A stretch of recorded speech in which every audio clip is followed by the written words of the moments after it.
왕이신 하나님, 한 주간 동안 우리를 보호하여 주셔서 감사합니다. 이 시간 우리들의 찬양과 기도로 하나님께 영광을 드립니다. 하나님, 이제 3월달이면 모두 새학기가 시작되는데 우리 교회에 있는 언니 오빠들과 친구 동생들이 좋은 선생님과 친구들을 만날 수 있게 해주세요. 또 우리 교회 아동부랑 중고등학생들이 각 분야에서 리더가 되어 하나님을 믿지 않는 사람들을 축복의 길로 인도할 수 있게 해주세요. 하나님, 우리 교회에서 2월 16일부터 18일까지 경주로 수련회를 갑니다. 수련회에 가서 다치는 사람이 한 명도 없게 지켜주시고 사람들이 수련회에 가서 깨달음을 얻어 더 열심히 신앙생활을 할 수 있게 해주세요. 하나님, 우리 교회 사람들이 예배를 통해 하나님을 진심으로 찬양하고 경배하게 해주시고 우리들이 하나님께 자신의 삶을 드리며 열심히 전도하는 사람이 되게 해주세요. 하나님, 다른 사람들이 이단이나 사이비 종교를 갖지 않고 하나님을 찾아올 수 있게 도와주세요. 우리 교회가 확장돼서 더 많은 사람들이 우리 교회와 하나님을 믿을 수 있게 해주세요. 우리 교회 사람들이 만나는 한 사람 한 사람에게 믿음과 은혜를 주셔서 같이 하나님을 믿으며 신앙생활을 할 수 있게 해주세요. 우리 교회에 온 지 얼마 안 된 성도님들이 우리 교회에 잘 적응할 수 있게 도와주세요. 하나님, 우리나라와 북한이 전쟁이 나지 않게 해주시고 우리나라와 북한이 통일을 해 북한에서 굶어 죽어가는 사람들을 살릴 수 있게 도와주세요. 요즘 우리나라 여기저기에도 마약이 많이 퍼지고 있습니다. 사람들이 마약이나 도박 같은 위험한 일에 빠지지 않게 해주세요. 하나님, 전 세계 모든 나라들이 포괄적 차별금지법이 금지되게 해주세요. 그리고 우리나라도 그 법이 통과되지 않게 지켜주세요. 하나님, 오늘 설교 말씀을 들을 때 목사님께 더 많은 지혜와 능력을 주셔서 목사님이 우리들에게 더 좋은 성경 말씀을 전할 수 있게 해주세요. 감사드리며 예수님의 이름으로 기도드렸습니다.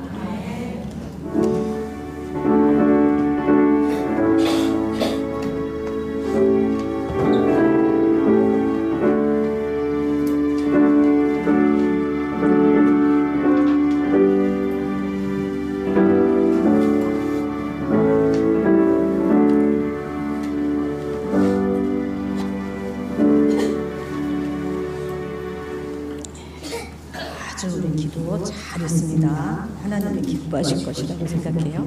중학생이 되더니 더 멋있어졌어요. 자, 우리 오늘 말씀 여호수아서 7장 1절에서 5절입니다. 한 목소리로 읽도록 하겠습니다. 7장 1절에서 5절 한 목소리로 읽습니다. 이스라엘 자손들이 온전히 바친 물건으로 말미암아 범죄하였으니 이는 유다 지파 세라의 증손 삽디의 손자 갈미의 아들 아간이 온전히 바친 물건을 가졌습니다.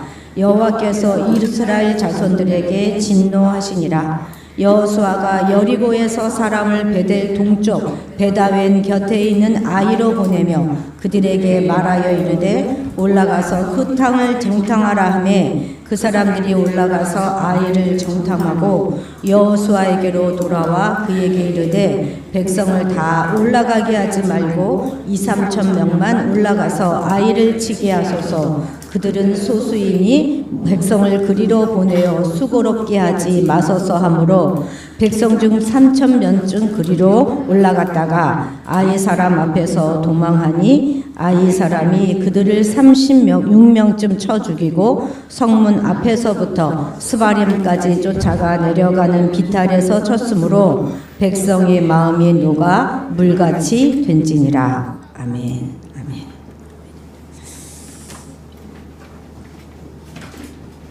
우리가 요즘 여호수아서를 보고 있죠. 그런데 이제 요단강을 건넌 이스라엘 백성들이 본격적으로 정복 전쟁을 시작하기 전에 먼저 할례를 먼저 행했죠. 우리 지난주에 봤습니다.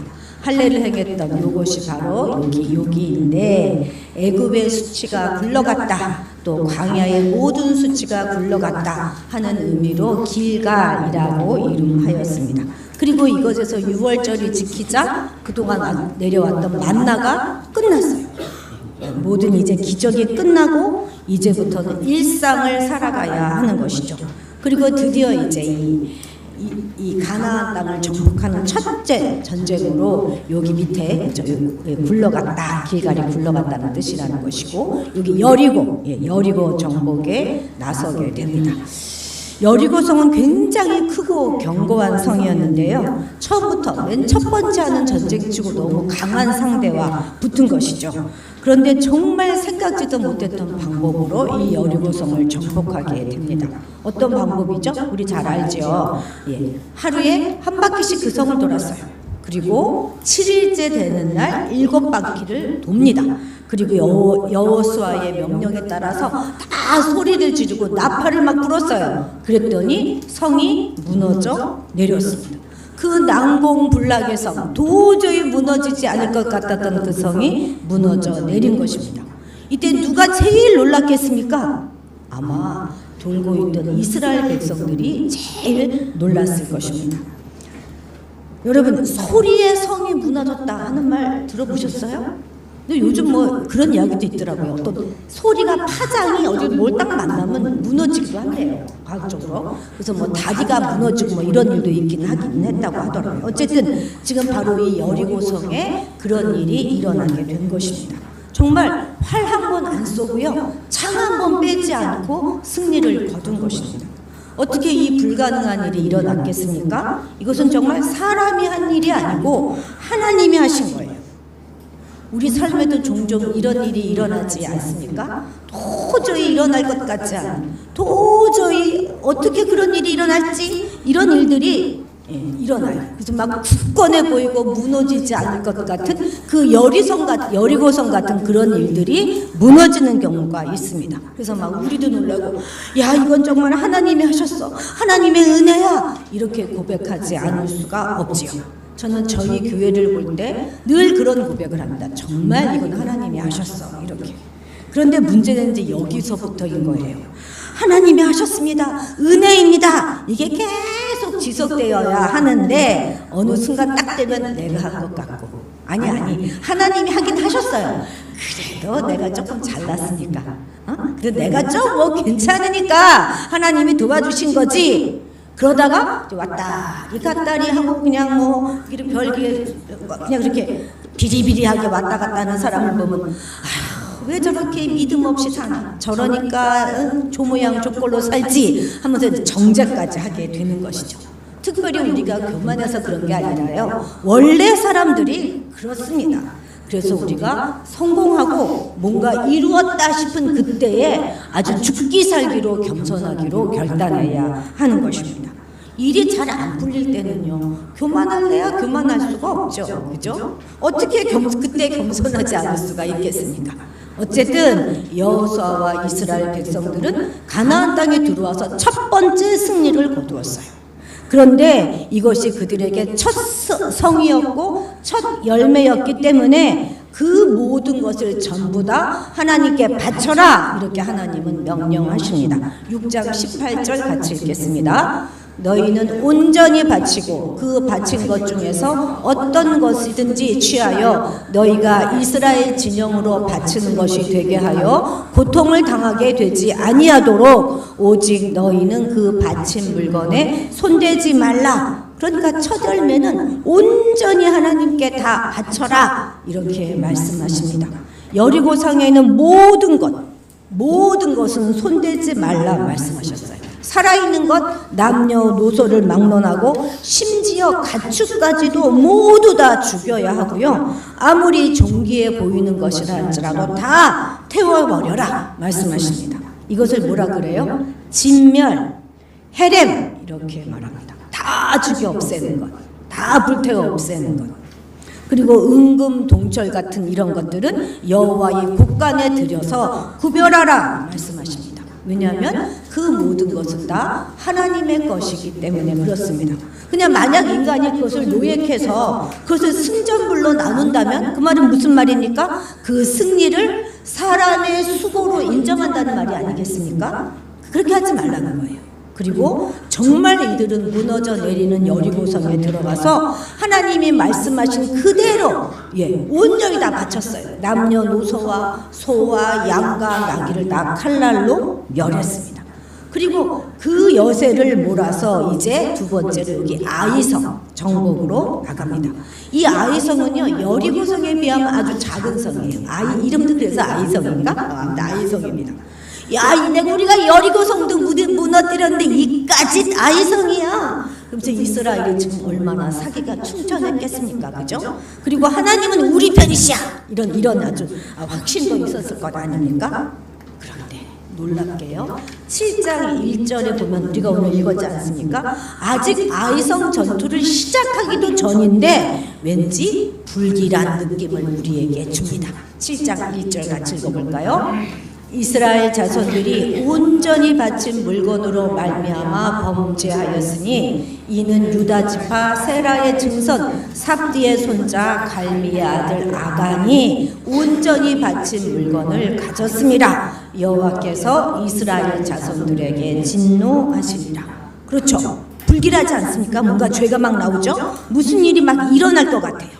그런데 이 사실을 전혀 모르는 여호수아와 이스라엘 백성들은 아이성을 쉽게 생각해요. 그리고 3,000명만 데리고 올라갔다가 완전히 도망해서 그들 중에 36명이 죽음을 당해요. 그리고 이제 퇴각하게 됩니다. 그래서 이스라엘 백성들의 마음이 어떻게 됐대요? 막 물처럼 녹아내려요. 겁이 나가지고. 이전에는 가나안 주민들이 이스라엘 백성을 보고 그들의 마음이 녹았는데 이제 완전히 처지가 바뀌게 된 것이죠. 이제 이스라엘 백성이 막 마음이 녹아내리고 정신이 혼미하게 된 거예요.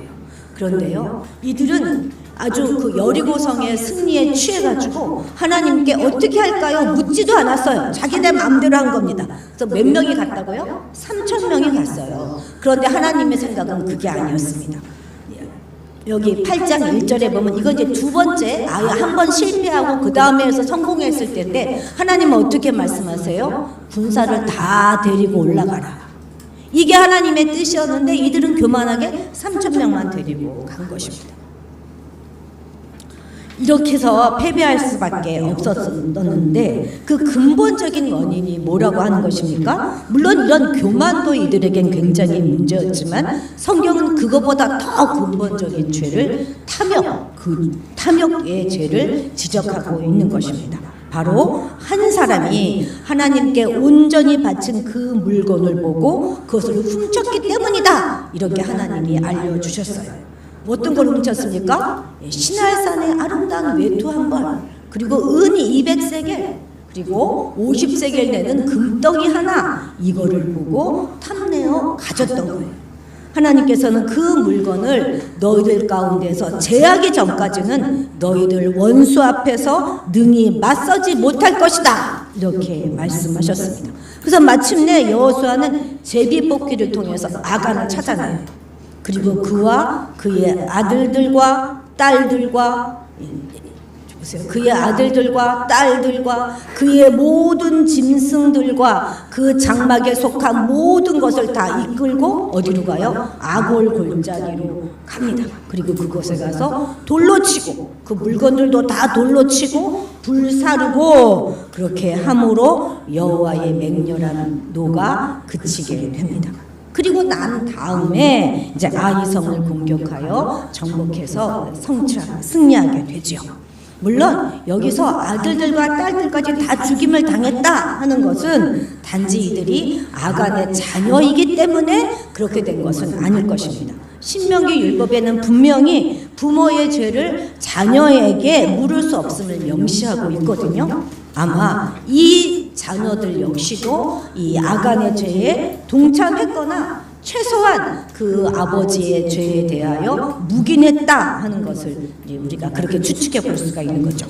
여기 보면 아간의 아내 이야기는 안 나오잖아요. 그죠? 아내는 안 나오죠. 그러니까 아마 아간은 아내가 없는 호렙이었거나 아니면 그 아내는 이 죄에 동참하지 않았을 것이다. 이렇게 학자들은 생각합니다. 자, 아간으로 인해서 이스라엘은 철저하게 패배를 맛봐야 했고 가나안 전체 정복하는 중에 이 아이성 이 첫 번째 전투가 유일한 한 번의 실패가 되는 것입니다. 그리고 36명의 병사들이 죽음을 당해야만 했어요. 하나님의 것을 탐낸 자 그 한 사람 때문에 이스라엘은 큰 대가를 지불해야 했던 것이죠. 오늘 우리는 이 아간의 죄가 어떠한 성격을 띠고 있는가 하는 것들을 좀 자세히 분석해 보려고 합니다. 왜냐하면 우리 안에도 정말 숨길 수 없이 이런 아간의 모습이 얼마든지 존재하기 때문입니다. 우리 안에 죄가 남아있는 한 우리는 승리할 수 없다는 것, 그것이 바로 이 아이성 전투의 교훈 아니겠습니까? 제가 처음에 설교 제목을 여기 주번에는 내 안에 아간이 있다 이렇게 했다가 나중에는 이거 너무 약한 것 같아서 내 안에 아간이 살고 있다 이렇게 바꿨습니다. 살고 있어요. 아주 용을 쓰면서 살고 있습니다. 자식도 낳고 먹을 것도 먹고 이러면서 여기서 자리를 잡고 살고 있단 말이에요. 자, 우리 철저히 분석하여서 우리 안에 숨어있고 남아있는 죄의 모습을 찾아내서 2025년 한 해는 정말 승리하는 인생을 살아가게 되시기를 축복합니다. 첫 번째입니다. 자, 아간의 자 첫 번째는 보는 것에서부터 시작되었다는 것입니다. 아간의 죄는 보는 것에서 시작됐어요. 21절 같이 읽겠습니다. 시작. 내가 노력한 물건 중에 시날산의 아름다운 외투 한 벌과 은 200세겔과 그 무게가 50세겔 되는 금덩이 하나를 보고 탐내어 가졌나이다. 보소서 이제 그 물건들을 내 장막 가운데 땅속에 감추었는데 은은 그 밑에 있나이다. 여기서 말하는 이 시날산의 아름다운 외투 있잖아요. 이것은 고대 바벨론에서 생산되었던 아주 고급스러운 의복을 말하는 것입니다. 오늘날 말로 말하자면 아주 명품 중에 명품을 말하는 거예요. 아주 비싼 명품. 그 명품을 보고 탐심이 생긴 거예요. 그래서 지금 아주 정확하게 아간이 자백하고 있잖아요. 나 이 아름다운 외투와 은과 금을 보니까 그것을 보고 내가 탐내어 가져갔습니다. 이렇게 말하고 있습니다. 아마 처음부터 나는 가서 물건을 훔칠 거야 이렇게 결심하고 여리고성으로 들어가지는 않았을 거예요. 그런데 그냥 그것을 딱 보는 순간에 확 그냥 눈이 뒤집어져 버린 것이죠. 만약 우리도 그런 순간에 그것을 봤다면 그냥 지나칠 수 있었을까요? 나도 수고했는데 이 정도는 가져도 되지 뭐 하면서 우리도 숨겨가지고 나오지 않았을까요? 아무도 큰 소리 치지 못할 정도로 참 우리는 연약합니다. 우리에게는 정말 숨길 수 없는 탐심이 여러분이나 저나 다 있어요. 마치 하와가 선악과를 보고 먹음직도 하고 보암직도 하고 지혜롭게 할 만큼 탐스럽기도 한 그것에 이끌려 취한 것과 똑같지 않습니까?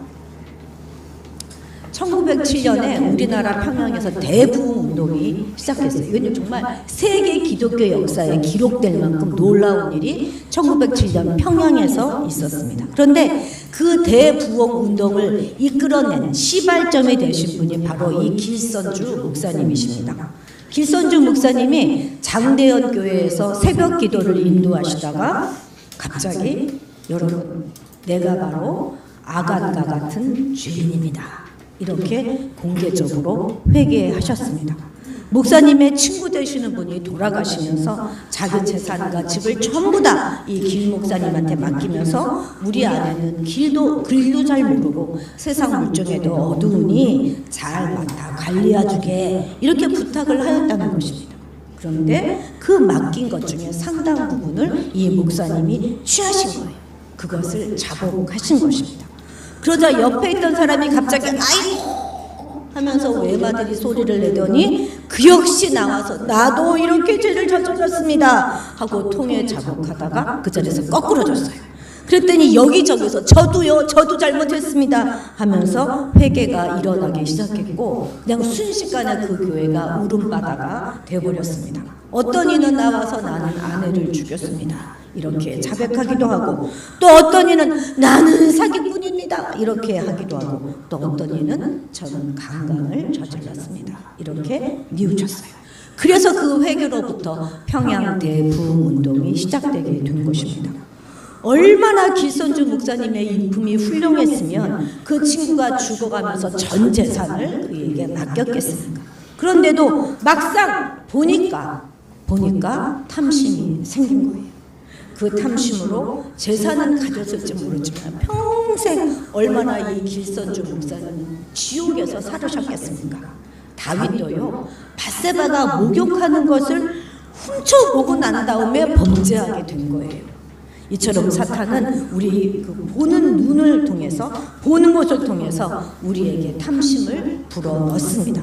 아무도 우리는 장담할 수 없어요.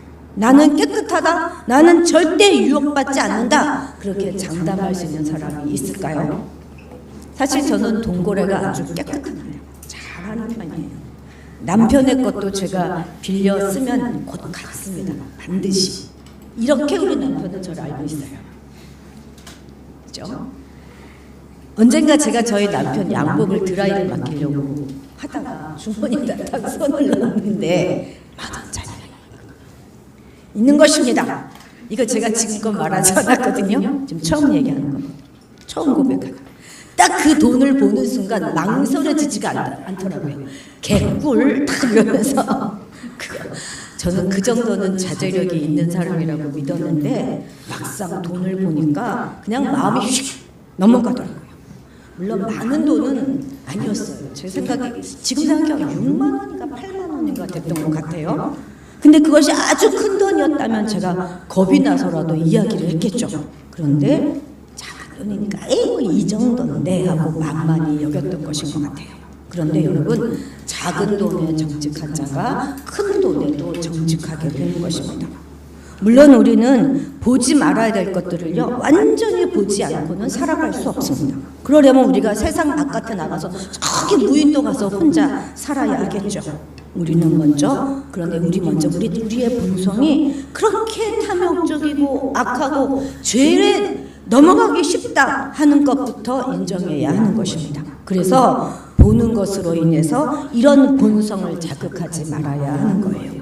보는 것을 조심하고 경계한다면 우리는 많은 범죄의 유혹에서부터 벗어날 수가 있을 것입니다. 그래서 이런 말이 있는 거예요. 견물생심. 실물을 보게 되면 그 갖고 싶은 마음이 생기게 되는 것입니다. 그만큼 우리의 눈은 우리를 범죄로 몰아가기가 쉽습니다. 우리 본성에는 안목의 정욕이 그대로 남아있기 때문이죠. 오늘의 이 시대는 정말 보는 것을 조심해야 하는 시대입니다. 우리 청소년들이 영상물을 보고 나서 성범죄를 저지르거나 폭력을 휘둘렀다 하는 기사가 새삼스러운 게 아니지 않습니까?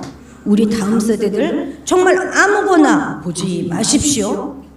우리 이런 거 반드시 지켜야 돼요. 이게 뭐죠? 15금, 18금, 19금 반드시 여러분 지키시기 바랍니다. 음란물이라든지 폭력물 이런 것들 치명적으로 우리 영에 상처를 냅니다. 어떤 사람들은요 자꾸 보면은요 묻어져가지고 무감각해져서 괜찮다 이렇게 주장하는 사람들도 있는데 전혀 그렇지 않습니다. 우리의 감각은 무뎌지지 않아요. 더 강한 그런 자극을 더 요구하게 돼 있습니다. 그리고 아주 적은 횟수로도 우리는 중독될 만큼 연약합니다. 그래서 전도서 기자는 뭐라고 말하고 있냐면 눈은 보아도 족함이 없다 이렇게 전도서에서는 이야기하고 있는 것입니다. 혹시 그럴 리는 없겠지만 절제가 되지 않거나 그런 음란물의 음이 내가 노출되어 있다라고 생각하는 경우에는 보다 적극적으로 핸드폰을 없애버리세요. 그리고 혼자 집에 있는 시간을 줄여야 하는 것입니다. 절대 저절로 되어지지 않아요.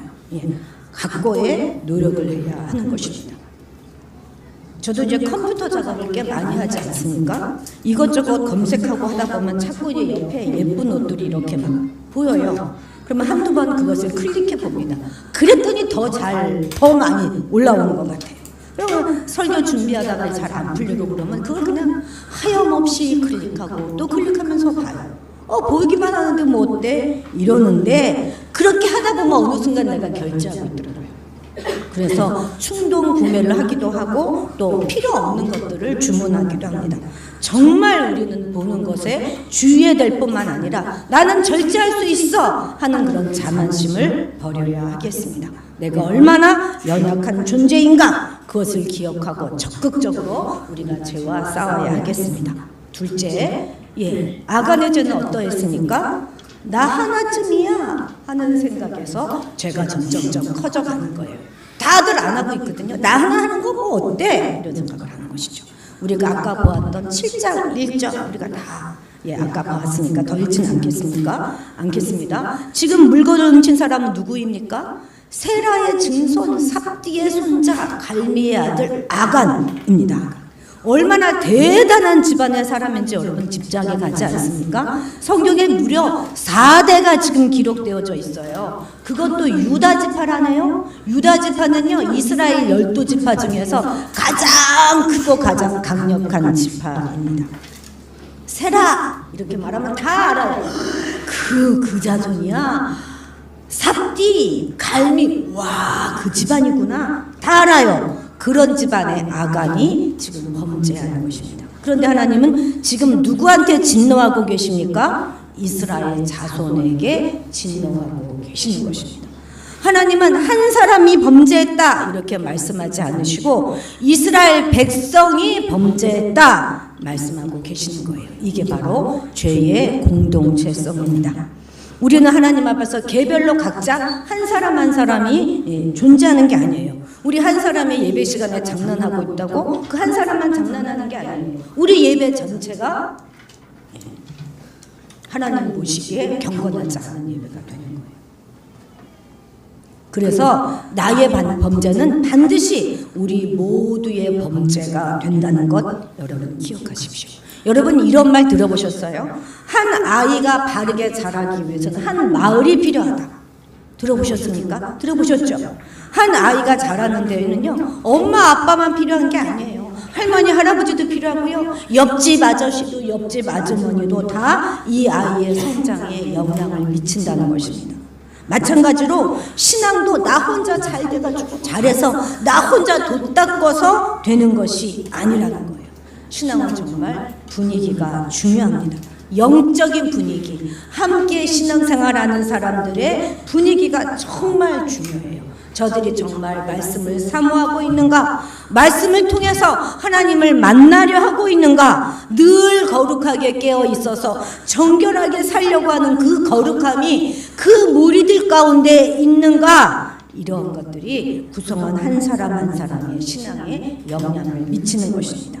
그래서 우리가 모두 함께 바르고 정결한 영적인 분위기를 만들어 가야 하는 것이죠. 그래서 신앙은 공동체성이 중요한 것입니다.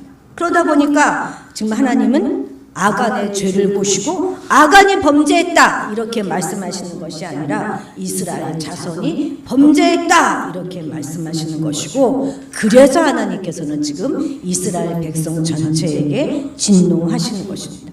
그렇기 때문에 우리는 죄에 대해서 정말 민감해야 하는 거예요. 나 하나 범죄했으니 나 하나 죄값 치르면 되지 이렇게 간단하게 생각해서는 안 된다는 것입니다. 한 사람이 잘못해서 이스라엘 전체가 벌을 받더라는 거예요. 가족 구성원 한 사람이 잘못하면요 온 가족이 고생합니다. 사돈의 8촌까지 고생하는 그런 경우도 있어요. 한 성도의 잘못으로 온 교회가 세상으로부터 욕을 먹습니다. 전체에 비하면 나는 참 작지 않습니까? 흐르는 강물에서 그냥 물 한 방울 덜어낸들 그게 무슨 표시가 나겠습니까? 그래서 우리는 우리 한 사람을 정말 쉽게 생각할 수 있어요. 그런데 여러분 우리나라에서 발사한 최초의 우주 발사체가 뭔지 아세요? 나로호잖아요. 나로. 근데 이 나로호가 2번 실패하고 3번째 2013년에 발사에 성공하는데요. 그 실패했던 그 중에 한 번이 왜 실패했는지 아십니까? 작은 나사 하나 때문이었다는 거예요. 나사 하나 때문에. 그 수백억 들어간 그게 실패하게 되는 거예요. 우리 삶도 마찬가지인 것입니다. 아주 작은 것 하나가 인생의 성공 여부를 좌우합니다. 한 사람의 잘못이요, 공동체 전체의 운명을 결정짓습니다. 나 하나쯤이야 하는 생각이 우리 사회를 병들게 하는 거예요. 우리 가족을 절망의 구렁텅이로 몰아넣는 것입니다. 그러니까 우리 모두 한 사람 한 사람이 죄에 대하여 깨어 있어야 하는 것이죠. 우리는 항상 우리 한 사람이 하나님 나라의 대표성을 띠고 있는 하나님 나라의 대사다 하는 그 사실을 기억해야 할 것입니다. 나는 그저 한 개인이 아니에요. 우리 가족을 대표합니다. 나 하나가 바로 서야 우리 공동체가 바로 서는 것입니다. 우리 한 사람은 그저 나 혼자로 존재하는 것이 아니라 우리 교회 전체를 대표해요. 학교를 대표하고요, 직장을 대표합니다. 우리 나라를 대표하는 놀라운 존재라는 것 다시 한번 깨닫는 여러분들이 되시기 바랍니다. 세 번째는요, 아무도 모른다. 아무도 모른다는 생각에서 이 죄가 더욱더 구체화되는 것입니다. 정말로 아간의 범죄는요, 사람들은 몰랐어요. 아무도 보지 못했습니다. 그런데 이미 하나님은 알고 계셨어요. 그래서 아이성 전투를 시작하기도 전에 7장 1절에서 누군가 온전히 바친, 나한테 온전히 바친 그 물건을 가져갔다, 이렇게 천명하면서 7장 1절을 시작하고 있는 것입니다. 아간은 사람만 안 보면 된다고 생각했어요. 그리고 그것을 장막 밑에 훔쳤습니다. 참 어리석은 자죠, 그죠? 신할산의 그 고급 외투를 훔친들 그거를 입고 다니기나 하겠습니까? 예? 금방 입으면 다들 동이 날 텐데. 예? 그리고 그 금덩이를 가진들 그것으로 뭘 하겠습니까? 그런데도 욕심이 생기는 것이죠. 그래서 그 물건을 취하고서는 어리석게도 지옥을 사는 거예요. 아무도 본 사람이 없어서 다행이라고 생각하는 것은 정말 착각 중에 착각인 것이죠. 벌써 1년도 넘은 사건입니다만 저 계단에서 이렇게 2층으로 올라오면 딱 보이는 그 현관, 밖으로 나간 현관문이 있죠. 그 옆에 있는 그 벽을 누군가 발로 쳐가지고 큰 구멍을 냈습니다. 근데 이것이 날이 갈수록 이 구멍의 숫자가 늘어가는 것입니다. 이게 누가 저랬을까? 저희는 아마 어떤 술 취한 사람이 그랬을 것이다 생각했어요. 그때는 우리 교회가 확장하기 전이라 저 뒤로 편의점이 있었거든요. 그래서 꽤 많은 사람이 여기를 왕래했었습니다. 근데 자꾸 이 구멍이 늘어나요. 그래서 이 위에다가 CCTV를 설치하고 관찰해 보기로 했습니다. 그런데 관찰한 결과 이게 웬일입니까? 우리 교회 아이들이 지나가면서 한 번씩 그거를 차고 지나간 거예요, 거기를. 누가 보고 있었습니까? CCTV가 보고 있었어요. 근데 여러분, CCTV보다 더 정확하게 보고 계시는 분 계세요? 그분이 바로 하나님이 불꽃 같은 눈으로 우리를 지켜보고 계시는 것입니다. 여러분, 꼭 기억하세요. 우리가 저지르는 그 범죄의 최초의 목격자는 하나님이십니다. 하나님이 보고 계세요. 아무도 본 사람이 없다고 좋아하는 거 하나도 없습니다. 하나님이 보고 계시고, 만약 우리가 끝까지 회개하지 않잖아요. 하나님의 방법은 이거예요. 반드시 그걸 확 드러내버리세요. 그냥 덮어두지 않으십니다, 절대로. 왜냐하면 그냥 덮어놓다간 그 사람의 영혼이 지옥 가는 거잖아요. 그렇게 망신을 주고 하나님의 이름이 손상이 되는 한이 있더라도 강제로라도 그 사람을 회개시키십니다. 여러분 기억하십시오. 아무도 없을 때, 혼자 있을 때의 나의 모습이 진짜 나입니다. 누군가 보고 있으면 우리 좀 괜찮은 척하고 행동을 하지 않습니까? 그리고 아무도 보지 않으면 아무래도 함부로 행동하게 돼 있어요. 바로 그것이 우리의 참모습이라는 거예요. 여러분이 혼자 있을 때 어떻게 행동하십니까? 아는 사람이 아무도 없을 때 우리는 어떻게 살아가느냐. 바로 그것이 여러분들의 수준입니다. 우리 자신을 좀 돌아봅시다. 남몰래 은밀히 숨어 사는 거 없습니까? 숨어서 해야만 한다면 그거 죄입니다. 정확히 버리십시오. 만약 아무도 안 본다고 해서 이 거리를 돌아다니면서 주변에 아무도 없지? 막 큰 소리로 욕을 하고 다닌다고 한번 생각해 봅시다. 그거 지금 사람이 보지 못했을지는 모르지만 하나님이 정확히 보고 다 보고 계세요. 그리고 그 앞에서 울고 계십니다. 내가 널 위해 십자가에서 죽었는데, 내가 너에게 내 생명을 줬는데 너는 그것도 버리지 못하겠냐? 물어보십시오. 답변하십시오. 그리고 끝까지 우리가 그걸 버리지 않잖아요. 그럼 아까 말씀드린 확 공개해버려요. 망신당하게 하십니다. 벌써 이게 한 10년 훨씬 넘은 일인 것 같은데요. 저한테 굉장히 충격적인 사건이라 TV에서 뉴스를 보고 있는데 한 강남의 대형 슈퍼마켓에서 물건값을 계산하려고 줄에 서 있던 한 남자가 앞에 있는 여자의 치마 속을 핸드폰으로 촬영하고 있었어요. 그런데 저쪽에서 그걸 남편이 본 거예요. 그리고 그 자리에서 현장에서 체포되었습니다. 그래서 경찰에게 넘어가게 됐는데요. 뉴스에 나오는 거예요. 강남의 한 대형교회 부목사람. 저도 뉴스를 보고 깜짝 놀랐어요.